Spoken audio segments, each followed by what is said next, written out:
This is Joy News. Today with me, Francisca Kakrafos. And our first story, some NPP youth are protesting the party's decision to suspend Chairman Paul Afoko. Scores of buses with some supporters went to the party headquarters earlier to present a petition.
So in your shot there was excerpts from the NPP party headquarters, the youth going there demanding the reinstatement of the party chairman Paul Afoko. In the studio with me is Emefa Etiamwa-Eli. She's just returned from there. Emefa, what did you, beyond what we saw, what did you find? Yeah, so you have these people coming from the northern part of the country, from the eastern, from the north, Tamale, Upper West, Upper East. There are some also coming from the Volta region, holding placards, making noise, no Afoko, no NPP. And essentially what they are saying is that they don't believe in the decision of the NEC in suspending Afoko. Okay. They want Afoko reinstated. So that is their call. So beyond driving to the party headquarters, in how many buses? For me, I counted not less than 6. Not less than 6. Yeah, I believe there were more of the buses because they couldn't come close to the headquarters. They were stopped at a distance, so some had to alight at very long distances and then walk towards the party head office. Are they going to do anything else beyond what they did? Yes, from here they said they are moving to the press center to organize a press conference to drum home their demand in a more stronger way so that they will be heard. Okay, very well. And you've been speaking to some people. Yes, I spoke to one of the angry protesters. He believes that Afoko is meant for the youth.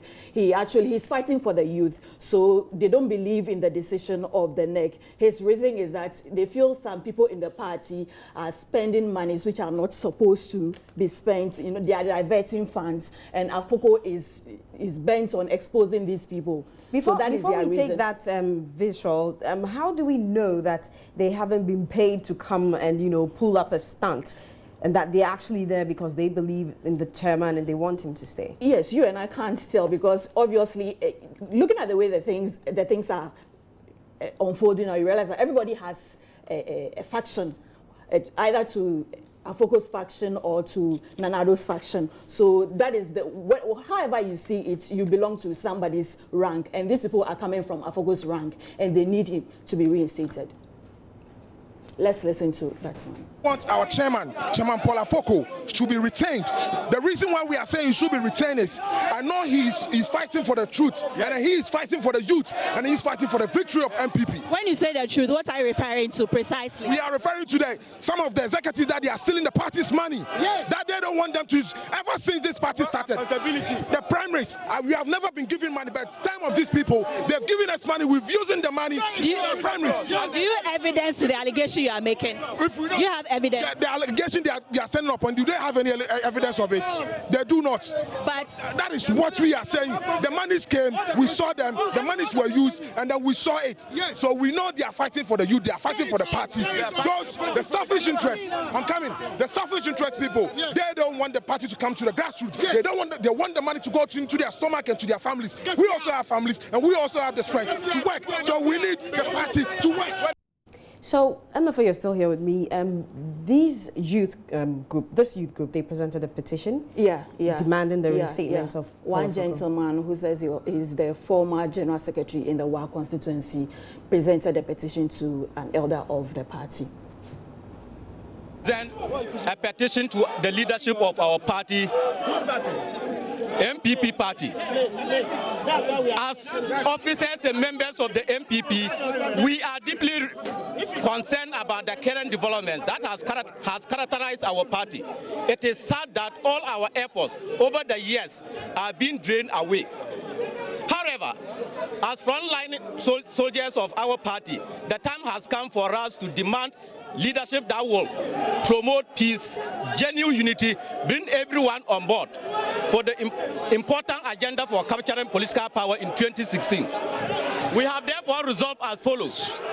Our party was built on the foundation of rule of law, democracy, the rights and dignity of individuals. Our efforts and engagement as a party must be reflection of these scared tenets given to us by our forebears and should guide us in all our activities. 2, we therefore condemn the overthrow of our party constitution by the very people who are to uphold it to the letter.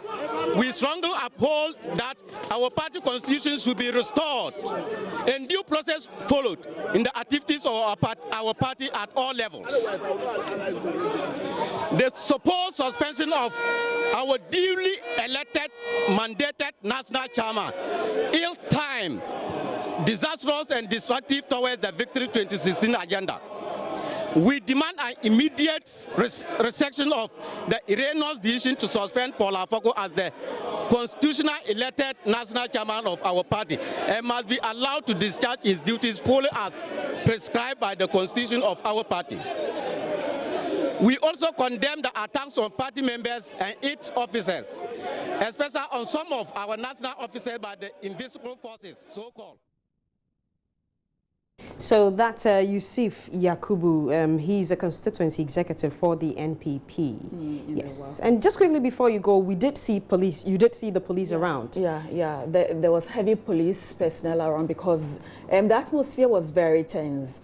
Looking at the numbers that trooped there, they were quite a lot, numbering more than 100. Okay. Yeah, and we have just about 20 police personnel around, but they managed to control them. All right, thank you very much. That's MFA Etiamwa Eli bringing us the latest on the NPP situation, that there's a youth group that went to the party headquarters. We'll move on to other stories, but we know that there's a news conference which is happening. We'll keep our eyes on that and bring you details subsequently. Right now, let's talk about Shraj, because the chairperson of the Commission of Human Rights and Administrative Justice, or the Commissioner, Mrs. Loretta Lamte, has been removed from office by President John Mahama. It follows a recommendation by the Chief Justice's committee set up to investigate abuse of office allegations against her. In August 2014, an abuse of office allegation was made against Mrs. Loretta Lamte. She was accused of spending a whopping $4,200 monthly for the 33 months she lived in a hotel. Her official residence was at the time under renovation. Her hotel bill alone amounted to $148,500 at the end of her stay, a figure said to be too huge for a commission that is grossly underfunded and struggling to undertake its mandate. Her choice of residence and the cost involved angered many Ghanaians. 3 persons petitioned the President and the Chief Justice to have her investigated and removed. One of the petitions, filed by Samson Ladi Ayenini on behalf of Richard Nyama, gained some measure of success. The Chief Justice, after preliminary investigations into that petition, established a prima facie case against Mrs. Lamte and recommended that she be suspended. Loretta Lamte stepped aside pending investigations into claims made against her. The Chief Justice subsequently constituted a 5-member committee chaired by Justice Enin Yeboah to look into the matter. After 10 months of investigations, the committee made its recommendations, which were submitted to the President in September for action.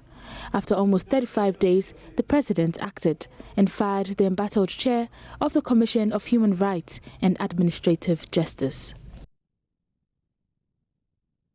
Well, the petitioner in this case that led to the setting up of the committee that investigated the Shraj Commissioner, Richard Nyama, says that he is satisfied with the outcome of the investigation. Speaking earlier on News Desk, he said that he has achieved what he set out to do.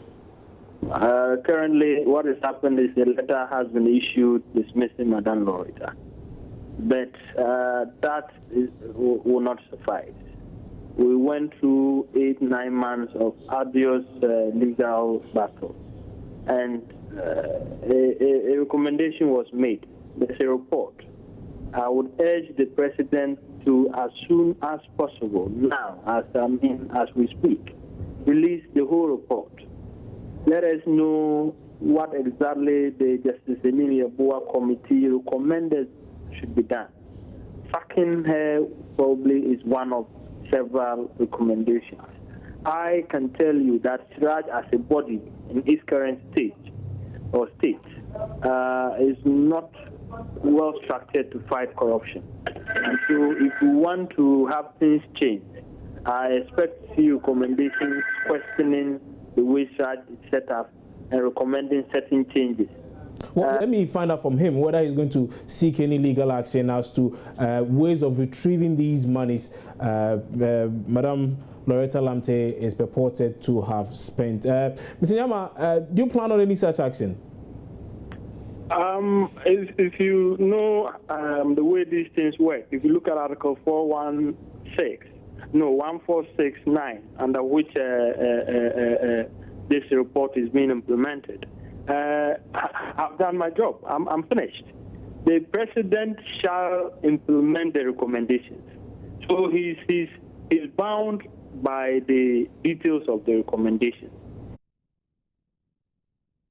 Meanwhile, the Ghana Anti-Corruption Coalition says the President and Chief Justice must ensure that former Shraj boss Loretta Lamte refunds every money misappropriated. The Executive Secretary Linda Oforikwafu says the committee's report and recommendation must be made open to the public. She adds she will be surprised if President Mahama reassigns Loretta Lamte. She spoke earlier on News Desk. So we are grateful and actually, if I can say, happy that the final investigations has come out and the government has acted according to how they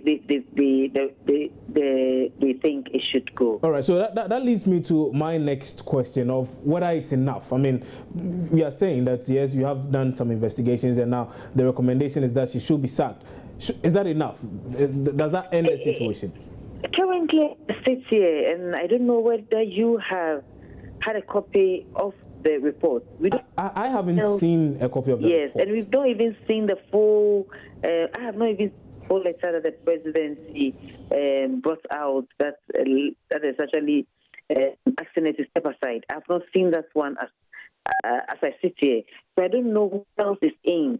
But then in every anti-corruption fight or her case borders on abuse of office or conflict of interest, monies that have been lost or misapplied or misappropriated, we normally recommend that the resources, if it can be retrieved, should be retrieved for use in other areas so far as our nation is concerned. But in a particular case, I don't know whether such a demand or a call will be made.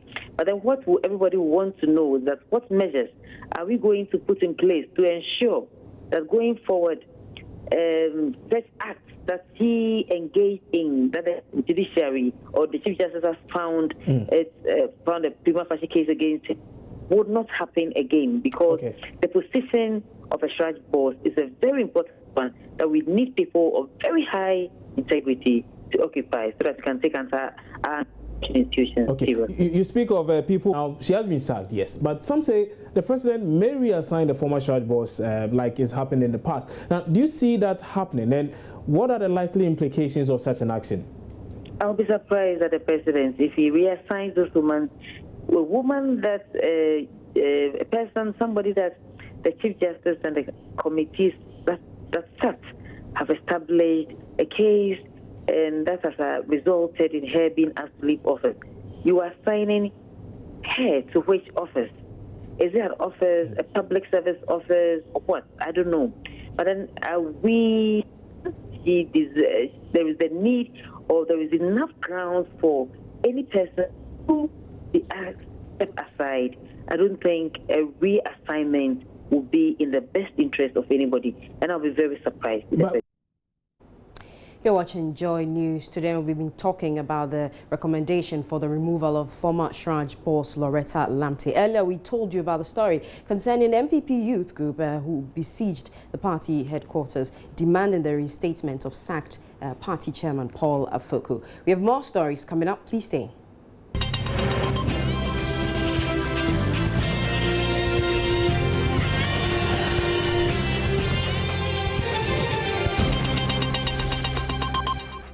Welcome back to Joy News Today. The immediate past president of CHAS, Samuel Oforeje, says the computerized selection and placement system is not working as it should because protocol lists are throwing off the numbers placed in second cycle institutions. Mr. Oforeje noted that the only way to make the system foolproof and also achieve maximum benefits is to recognize and add the protocol list to mainstream numbers. He was speaking exclusively to Joy News on the problems bedeviling the computerized placement system. Sometimes we will not accept the fact that the awards were not chosen in these schools and they've been sent to other schools. So whatever they will do to get the first choice school is what they are doing. So that brings a lot of pressure onto heads. You will realize that the person has chosen, say, school A, which is among the oversubscribed schools. But because of either the performance or any other factor, he or she is sent to a school B or school C, depending on the choices he or she has made. And because he or she could not get the first choice school, they are always hovering around, especially the parents. And they come to tell you all sorts of stories. My child will not eat because he or she didn't get the first choice school. So whatever they want to do to get the ward into the first choice school brings a lot of pressure. Major issue is that they want to pass through somebody who is closer to you or through your superior officers or people they think can influence your decision. Yes, but well, some of us, we've been on the job for a while. It's sometimes a bit emotional. You get parents who will come virtually weeping. What we call quote and unquote protocol is supposed to be factored into the list that is brought to you. Okay? We try as much as possible to get that done. Okay? You save the heads because if it's made open, then it's subject to abuse. That is where people will think that, oh, they've given them places, why don't we go and then take what is due us? But I believe that if ultimately these are captured in the 30% catchment area policy, and it's a policy which we've adopted and is known, once it is captured within that policy, I think that it will abate some of these problems that we are facing. So this is about placement into senior high schools. And yesterday when I spoke to the GES, they said that the school heads should accept the numbers even though they are giving them excesses. Well, Reverend Jonathan Betty of the Public Relations Unit of the Ghana Education Service says there are anomalies in the system and they are working to correct them. He was speaking on the AM show earlier and he said that any school courts charging any fee aside what is approved will be sanctioned. Where the placement center send students to go there, about 100 students to go there, and you realize that headmaster or headmistress or whoever administrator cut down that number, where should those people go? But if I can't take the number that you've given me, what do you want me to do?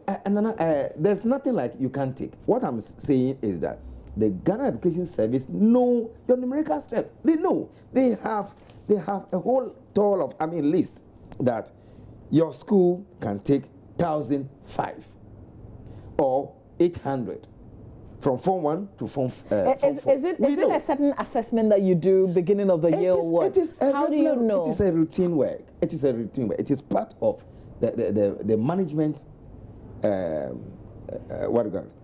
management duties in the school.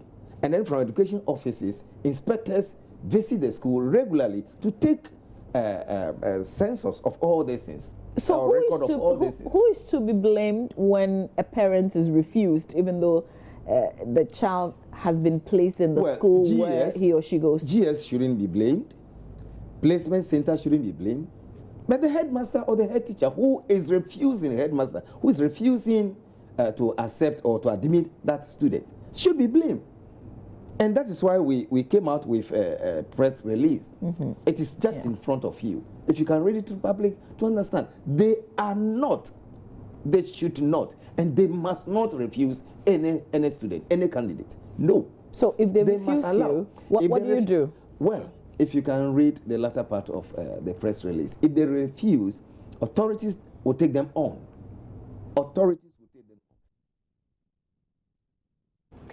Away from that, government has up to Friday, November 6 to settle all unpaid allowances of judicial service staff. Failure to do so, according to the Judicial Staff Association of Ghana, would result in an indefinite strike. President of the association, Alex Nate, spoke to us. A few minutes to 3:30, we had a call from government through the Minister of Labour and Employment, and the word was that government has, directed that our allowances that have been outstanding, in respect of which we have set ourselves out to embark upon this industrial action, must be paid, and that we should give government up to Friday. Being law-abiding union members, we have no basis for which we should dispute the word of government. We have therefore accepted the word of government and have given them up to Friday to see the fulfillment of the word that government has sent to us.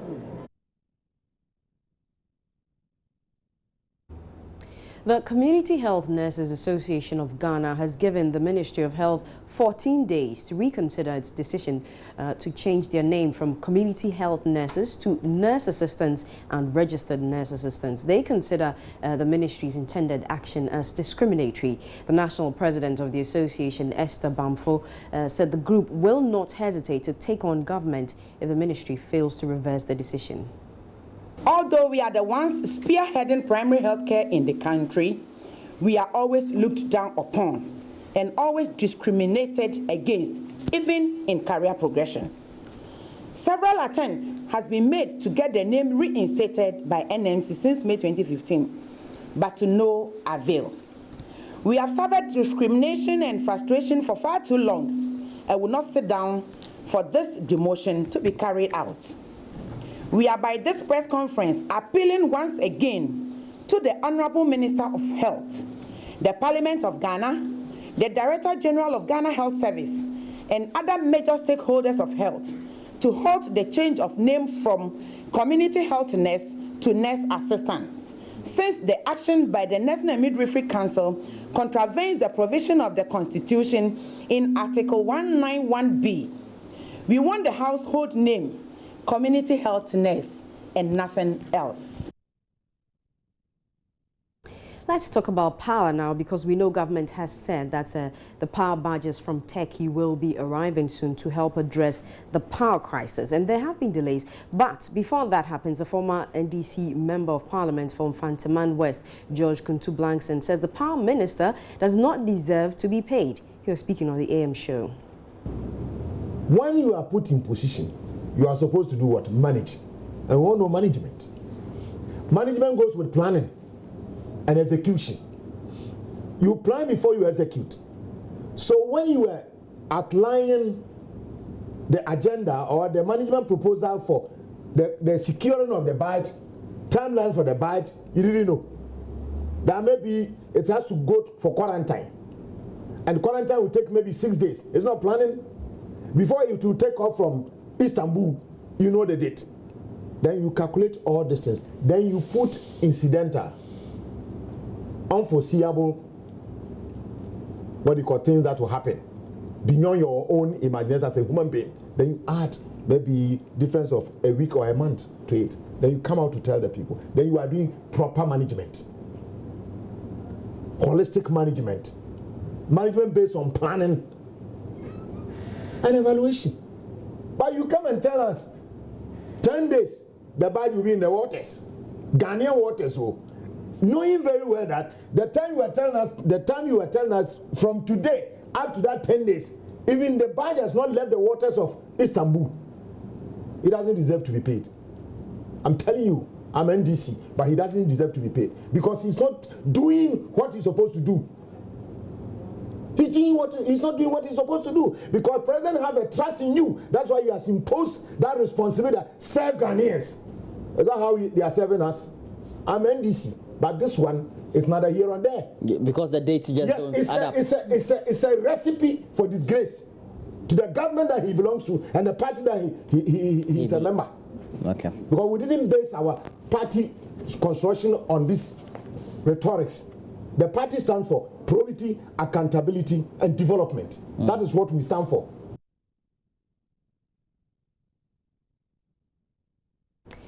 Recipe for disgrace. Now that's a new expression, but this is Joy News Today with me, Francisca Kakra-Force. It's time for business. We'll bring you the latest in a bit.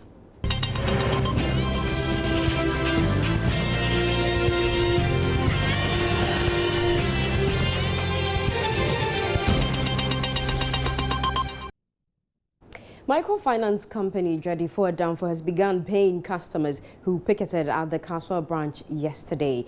Now, yesterday we know they were there demanding their monies at the bank. We are joined on the telephone by Derek Ekol Sam, who has been following since yesterday. Ekol, so what can you tell us? Well, Francisca, today when I got here around 10 p.m., the offices were 10 a.m. The offices were open. Apparently, they have started working today, and they are dispersing funds to customers who would want to withdraw. What I also gather is that you can't withdraw all your savings from the bank. You will be given as much as half of what you want to withdraw. But the customers are angry, they are agitated. They say they want to withdraw every single pesewa they have with the bank or with the microfinance firm. And they also say they feel they are being ill-treated because they have been made to stand under the scorching sun for the past 2 to 3 hours just because they want to withdraw some amount of money that rightfully belongs to them. So as I speak to you now, the Kaswa branch is actually working. You can see people go in and come out, but you can't withdraw all your money. You just be given half of the money you have here. Echo, what about those managing this branch, and what are they saying, especially? Well, nobody from this branch has been authorized to speak. I've been asked to speak to somebody from the headquarters. I've been trying the lady's number through and through, but I'm not getting through to her. And so when we get a response from them, yesterday they came out to say that they had some liquidity challenges, and that is why they had to close their branches. But they have resumed work. The customers have amassed here. A lot of them tell me they are waiting till they will be served fully before they leave the premises. Okay, customers waiting to take all their monies. That's the Judicial Adamfo branch in Kaswa. Thank you very much, Echo Sam. Now, agitated workers of Volta Star Textiles Limited are calling for diversification of the factory. The workers who protested over unpaid salary arrears on Wednesday also questioned the viability of the company, which is going through some tough times. Now, the workers have turned down a payment plan by management, and they say similar promises and arrangements in the past have failed. They say the way out for them is for President Mahama to pay the arrears and diversify the factory. A lot of people over here in the management are on pension. Why are they not leaving the work for us, the younger one, to take over? They are living with their stomach. Their basic is even more than even my 10 years salary. This is too much. People over there, they are not qualified. They are not qualified because of loan service. They are there. Why some people? Me, I'm like this. I did accounting in university, but because when I came here, they said I did not know anything about textiles. So I was employed as a weaver for almost 1.5 years. No permanent. My salary is what? 162. 162. It's too much. 162. It's too much. We are dying. So let the government should employ a skilled personnel to take in charge of the administration. So you would rather go for diversification of the company, of the factory? Exactly. Is that what you guys are calling for? Exactly. Exactly. We want investors to come and invest. They shouldn't leave the work for these people. I sleep here all night. Look at this stone. I sleep on this stone. When the management is sleeping on their bed, but as at now, look at me. I'm still like that. When we come to work in the night for night shift, when it's break, this is our bed. This stone is our bed. No resting, please. No resting. We sleep for 30 minutes. But still, look at us. We are still like that. Are we not Ghanaians? Are we not Ghanaians? We are pleading with Mahama to step into this work. At the time Briscoe was here, when you work for 3 to 6 months, you have been permanent. Your enjoyment with your family and your household is perfect. But look at what is happening now. We are suffering. 8 hours standing. It's not easy. Well, we were scheduled to speak to the Trades Minister, Deputy Trades Minister Kweku Ricketts-Hagen, and when we get him, we will bring you his side of the whole matter. And also, stay with us because we'll be bringing you the latest on the news conference by the agitating youth group of the NPP, and they are at the press center. We understand that they're going to begin the press conference in a bit regarding the suspension of Paul Afoko as chairman. They want him reinstated. So we'll touch base with our reporter and bring you the details.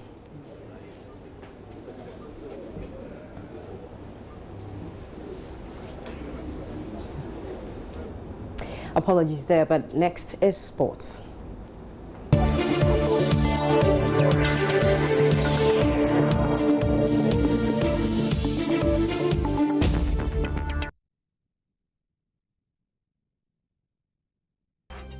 Well, that's it for Joy News today, but there's lots more news on myjoyonline.com.